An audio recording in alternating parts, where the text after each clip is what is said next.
Shush. Okay. Are we live? Yes. I do that all the time. Hi, everyone. How are you?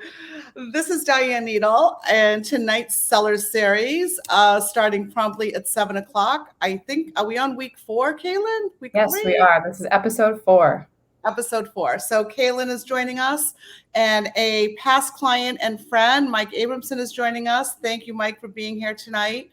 The reason Mike is joining us is he experienced something we're going to talk about tonight. So if you have missed the first 3 episodes, we covered a lot. We covered what's going on in the market. We covered interest rates. We covered the seller's market versus buyer's market. We talked a lot about staging and presenting and preparing for sale. Yes.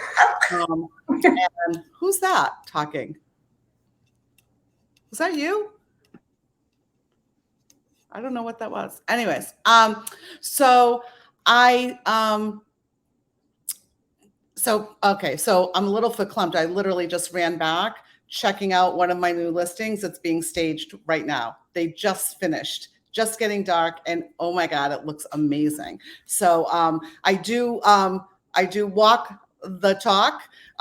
When I say that staging works, it does, and I employ it in my practice all the time. And oh, by the way, this is a beautiful, gorgeous home that's being listed. The furniture in there is gorgeous and beautiful, but it's not what today's buyers are looking for. It was heavy, it was dark, absolutely gorgeous, very expensive pieces. But at the end of the day, showing off the walls of the house and not the pieces in it is what's most important. And so we do that by sort of minimizing, decluttering, taking out, sorry, that's my puppy. Taking out pieces and bringing in some lighter pieces and making it really showing off the room, the walls, the light, the ceilings, all the things that the new buyer can see themselves in.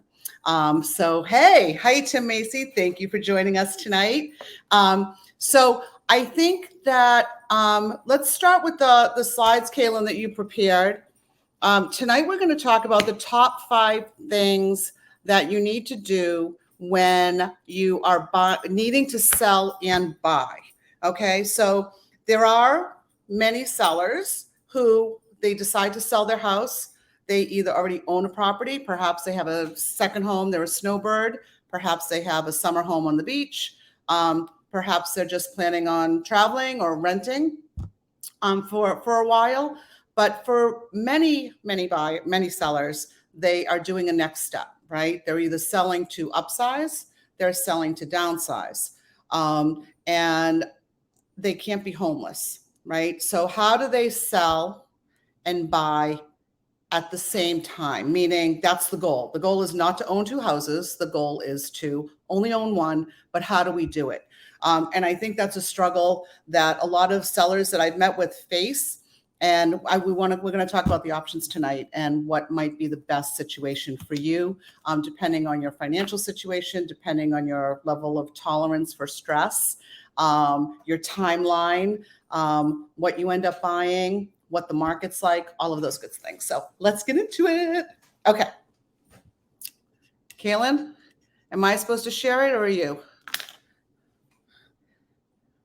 Would you like me to share? I can share. Yeah, I want to show some of the slides. Got it. Give me 1 second. All right. So the first thing we're going to talk about are the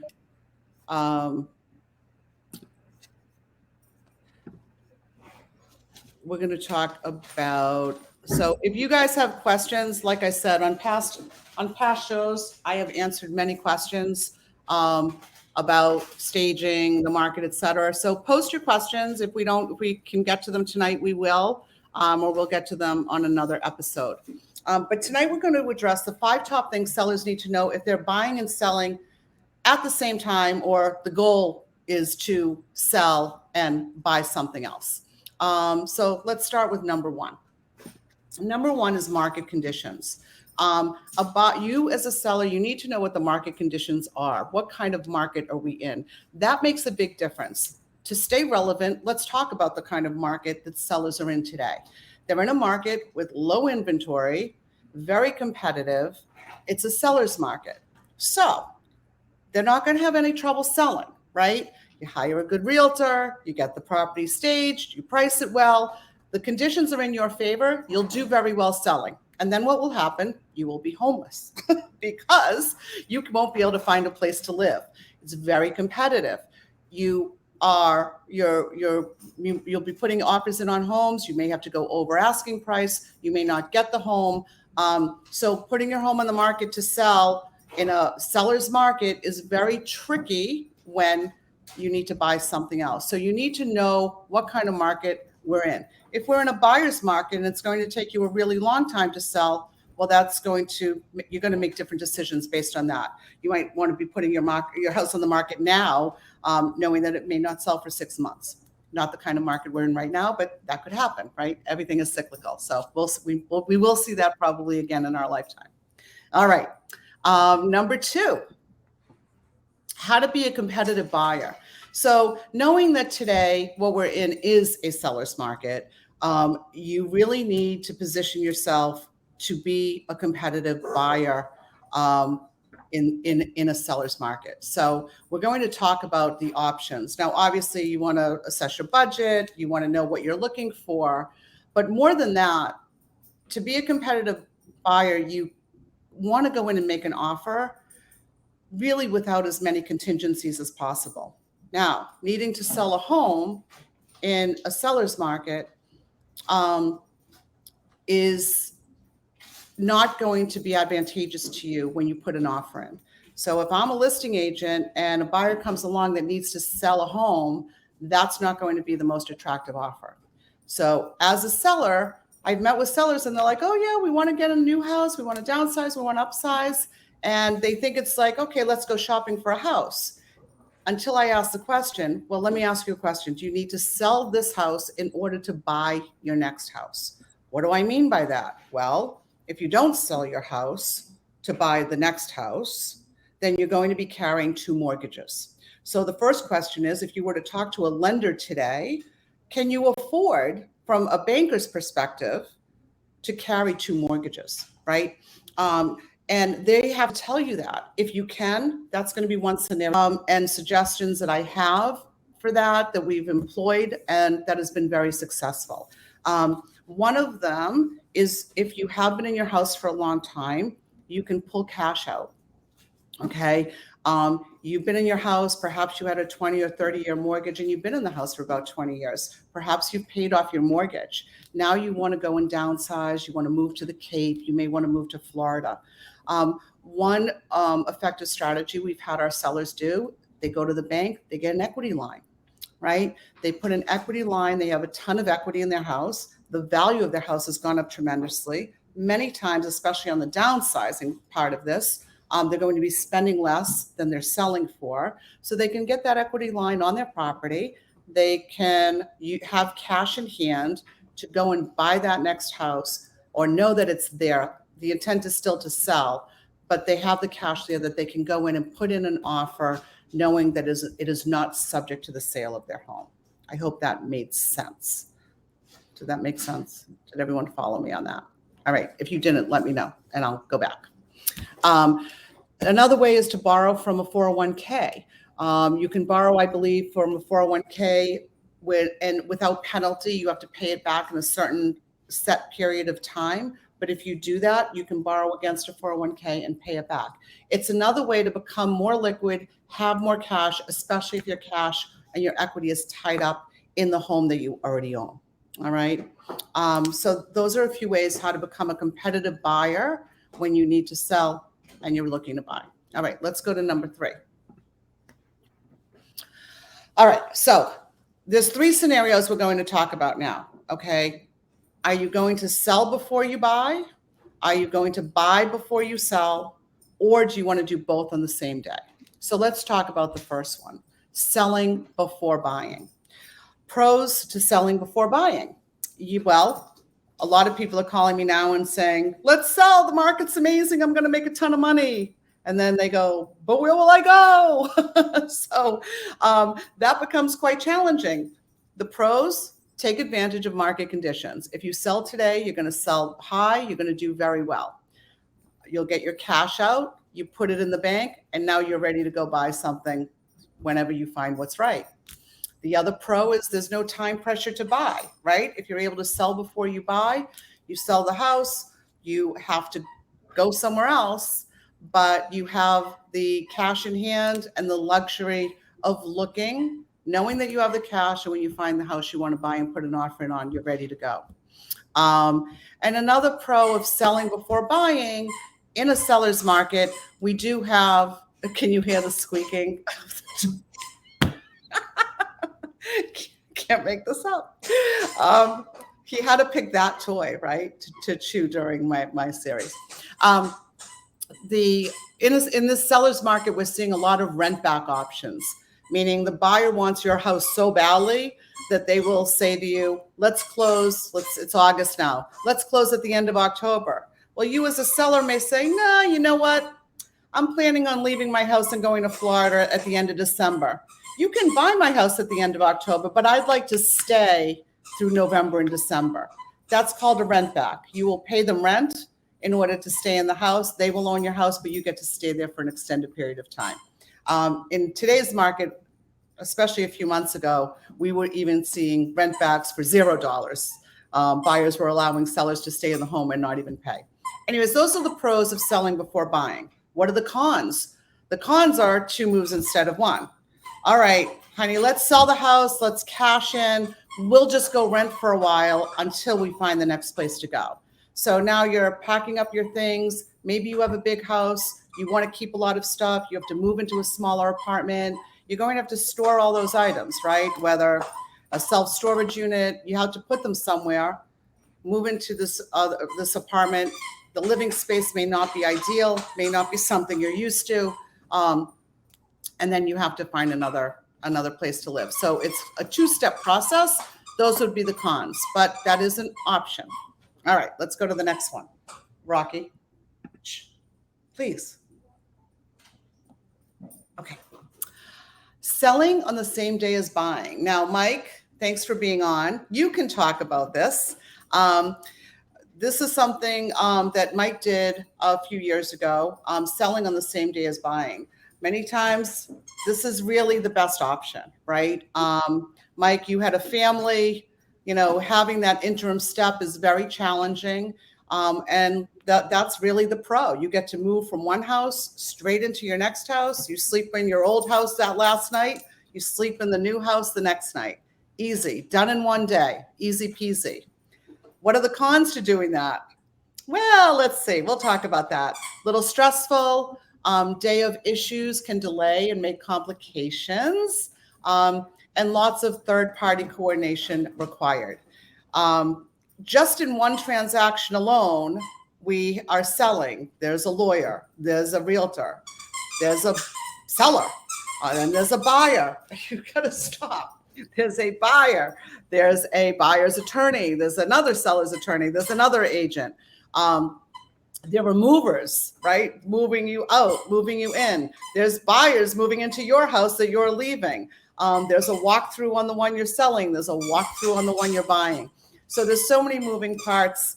Mike, why don't you talk to everybody? We can stop sharing for a minute, Kaylin. And Mike, if you want to talk a little bit about your experience with selling and buying on the same day. I'd be happy to. Thank you for having me. Absolutely. Thank you for being here. Of course.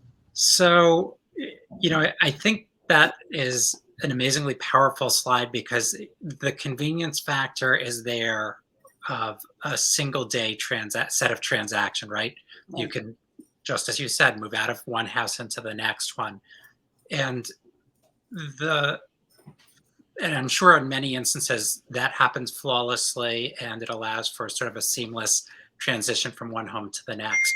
Ours was on track to do that. We actually had a picture perfect sale. We were sitting at the Registry of Deeds and we were having Wait a minute. Wait, you did it in person?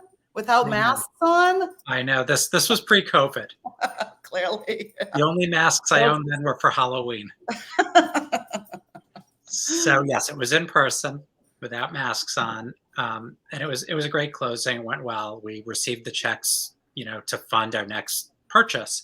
And as we sat down for our purchase at, at the house that I'm sitting in now and love, we had a hiccup, and it wasn't the end of the world. It wasn't a major dollar situation, but it was an inconvenience, and it was a situation where the two parties didn't agree. And ultimately, other than the needles who were there in person with me and my lawyer, everyone left the closing.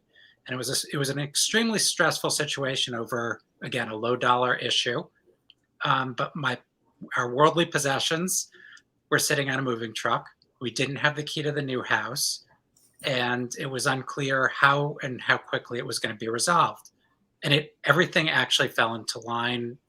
Really, Diane, your advocacy for us on that issue is what caused it to ultimately close that same day. But you can appreciate an instance where it might not, and you have to be prepared for those sort of hiccups. I always caution people that whether it's your realtor or your attorney or even your doctor, when you're healthy, when everything is going smoothly, it's easy to be a good realtor. It's easy to be a great lawyer, and it's easy to be a great doctor. But when there's adversity, and even just in humanity, right? It's easy to be a good parent when you've got a nice, easy child.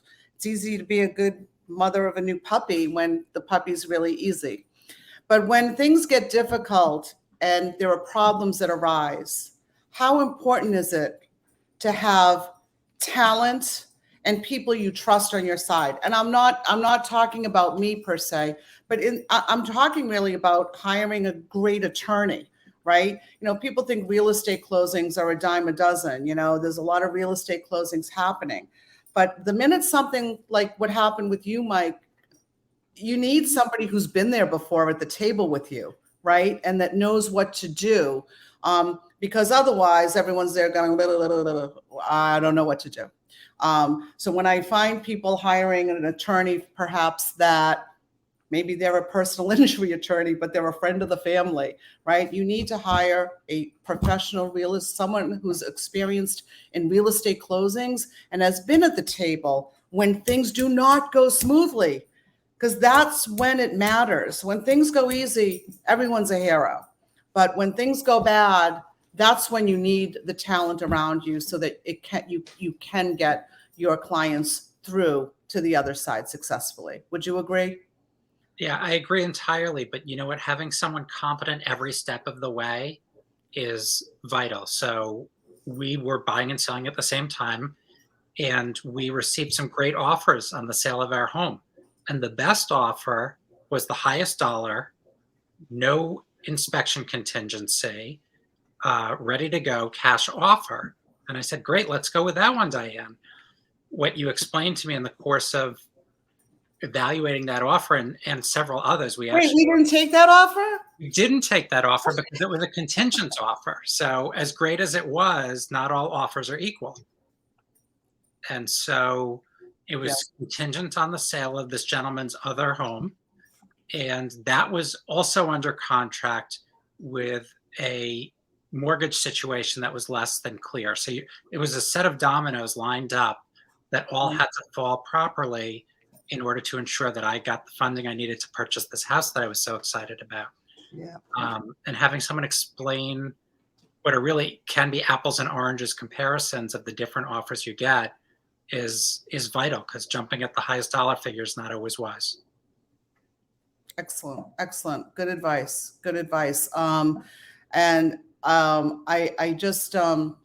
I just actually was in we are still having multiple offer situations in this market. And I was just recently in a multiple offer situation on a listing, and the buyers are really important, right? They come through the house. For me as the listing agent, to see the buyers and to sort of read their body language as they're going through the house, knowing that they really, really love the house and they're not going to worry if they find out there's a leak in the bathroom sink or, just there's so much to, there's definitely a finesse to picking the right buyer. And I agree with you. There's so many different elements to make it a successful transaction. And I tell people there's a long, it's fun to get it on the market. It's fun to get those offers, but that's just the beginning, right, Mike? It's a long road till you've got the keys in your hand and the money in the bank, as they say. So that's great. All right, let's go to what I would call the most desirable and how should I say this? I can't find the word, but the most desirable way, or I should say the least stressful way to sell your home, and that is buying before selling. So for the individual that wants to buy another home and has the financial means, the time to buy before they sell, this is really a what am I trying to say? It's you're kind of spoiled, excuse me, if you're able to do this. So let me go through the pros on this one. Clearly less pressure, right? You don't need to sell. You're just spending the time looking for that perfect new property to move into, right? You don't have to worry about being a contingent buyer. And I'm saying this is the situation. You're looking to buy, you don't need to sell, and you don't need to be contingent. I should make that very clear, meaning you do not have to sell to buy your next home. It's a lot less pressure. It makes it easier to prepare your home for sale. Let's say you've been in your house for 20 years and you've accumulated so much stuff, right? For you to be able to buy a home and move some of the stuff from your old home to get it to start minimizing and decluttering, now you have another place to put it. You're not paying for a storage unit. You now have your new home to put it in. Put all that crap in the garage of your new home if you're not ready to part with it, right? A lot of people have a hard time getting rid of things. So you know what? Pack it up and bring all that stuff to your new house and store it there. It's an option. It also allows you time to make changes to your new home before moving in. How many times do people find a home and it's not exactly the way they want it? It has carpeting, it needs painting. Maybe they want to do a kitchen renovation. So buying that home and having a place to stay, your old home, while you do those renovations, instead of living through those renovations, is really a gift. So that's another pro of buying before you sell. The cons of doing this, I could only think of one. Maybe others you can think of another one. The main con on this one is you're going to be paying for two homes until you sell that other home. Now, in our business, a lot of times the people that want to do this, we time it out in such a way that they might be buying before they're selling, but we're still prepping it because at the end of the day, no one really wants to own two homes, right? So we're busy getting the home ready. We're prepping it ready to sell so that by the time they close on the other house and they've done the work, bam, we're ready to flip the switch and get that house on the market so that we sort of minimize the overlap of when they own two homes. We try to keep it to typically 30 to 60 days, which is really plenty of time for hardwood floors to be done and the type of work that many homeowners want to do when they buy a new home. Because don't forget, they're also lining up the contractors during that time also. So they can say, all right, hardwood floor, I'm going to be owning this home on October 30th. Can you get in on October 31st and start the work? So you can make it so it's all very seamless in that way. And I think that's it. Any other slides, Kaylin? I think that's it on selling and buying in this market. Mike, can you think of anything I missed?